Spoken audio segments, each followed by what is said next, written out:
My name is Crystal Ross, and I am the program supervisor here at the Volunteers of America Oregon Family Relief Nursery.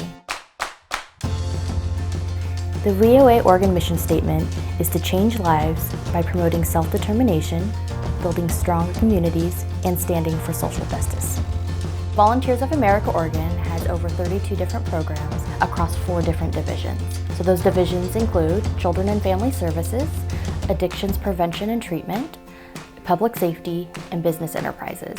We depend on volunteers to help out in a variety of different ways. In the classroom with the children, they can help in senior centers, our day treatment programs, behind the scenes administrative work.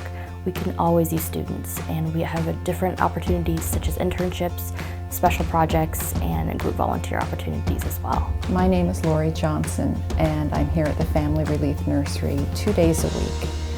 I do feel like I'm making a difference within this group of people. I learn things every time I come here. I learn from the kids.